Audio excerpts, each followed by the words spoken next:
है, हमें ईव्हीएम को हटाना है। यानंतर एक छोटीशी मुलगी आहे जी की परभणीहून आली आहे। तिचा हा जो आग्रह आणि आक्रोश आहे, तिच्या मनाची वाघीण आहे, मला तिला थांबवावंसं वाटत नाही। ती खूप खूप विनंती करते, सर मला बोलू द्या। आर्या दीपक तारू 4 वर्षाची मुलगी आहे, तिची खूप इच्छा आहे बोलण्याची। मी तिला विनंती करतो, बाळा ये तू आणि बोल।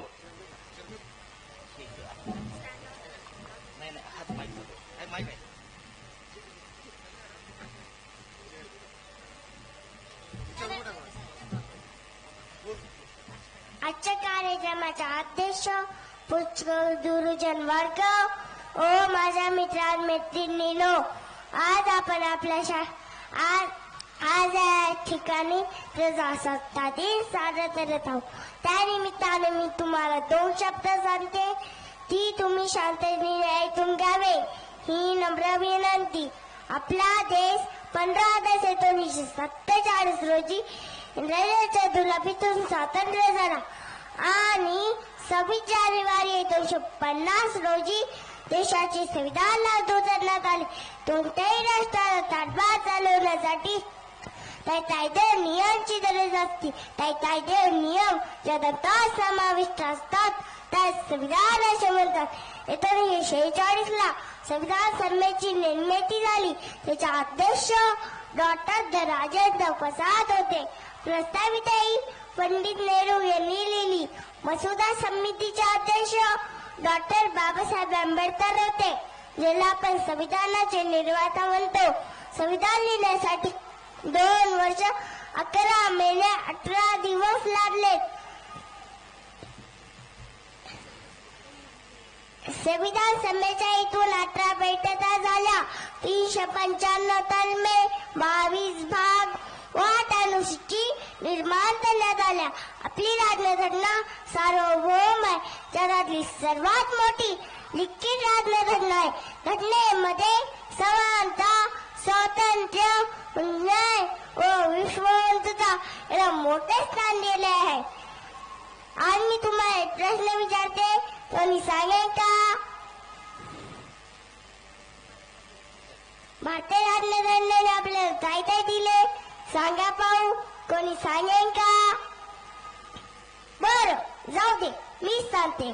भारतीय राज्यघटनेने आपल्याला माणूस म्हणून जगायला शिकवलं। भारतीयांमध्ये मूलभूत आहे ते कलम 12 ते 35 मधले या भागाला घटनेचे मान्यता असे म्हणतात। मूलभूत हक्क 6 प्रकारचे आहेत। नंबर 1 समानतेचा हक्क, नंबर 2 स्वातंत्र्याचा हक्क, नंबर 3 शोषणाविरुद्धचा हक्क, नंबर 4 धार्मिक स्वातंत्र्याचा हक्क, नंबर 5 सांस्कृतिक व शैक्षणिक हक्क, नंबर 6 घटनात्मक उपयोगाचा हक्क। मूलभूत हक्क न्यायप्रविष्ट आहे। कलम 32 नुसार सुप्रीम कोर्टात, कलम 226 नुसार हायकोर्टात ते आपल्याला परत मिळवता येतात। डॉक्टर बाबासाहेब कलम 32 ला घटनेचा आत्मा म्हणतात।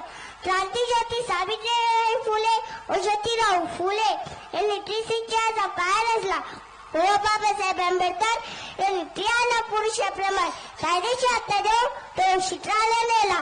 त्यांना कामाच्या ठिकाणी सन्मानाची वागणूक बाळगपणात जा, मतदानाचा हक्क, संपत्ती समान वाटा। आज मी तुमच्या पुढे छान शूट बूट घालून भाषण करते ना, तो फक्त राज्यघटनेमुळेच। आता मामुलीला कोणत्या तुम्ही समजायचं कामच नाही। आता मी प्रत्येक क्षेत्रात पुरुषाच्या खांद्याला खांदा लावून काम करतो। आता आमचे हात फक्त बांड्या घालून भाकरी थापण्याचे नाही राहिले, तर कायद्याने त्याला आणखीनच बळकट बनवले।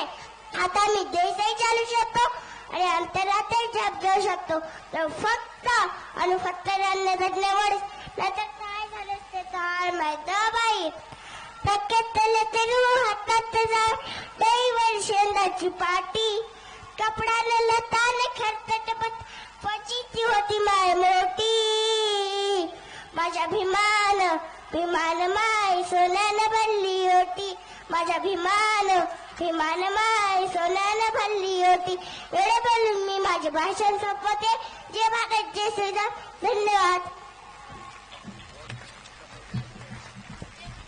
जय मुलीवाशी।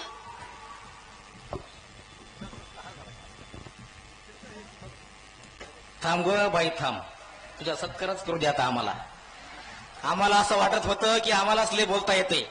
आता माझ्या एवढी झाल्यावर ही पोरगी कशी बोलल बरं? इकडे ये, पुढे ये, पुढे ये. हिचं नाव आर्या आहे, आर्या. आर्या तारू, तू या देशाला आपण तारू. सलाम बाई तुझ्या हिमतीला ग सलाम.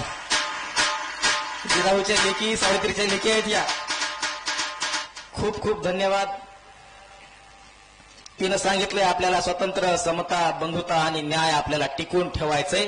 तुला आम्ही वचन देतो, आम्ही लढत राहू. आम्ही सोडून मरणार नाही. लढून मेलं तरी चालेल, पण आम्ही सोडून मरणार नाही. धन्यवाद.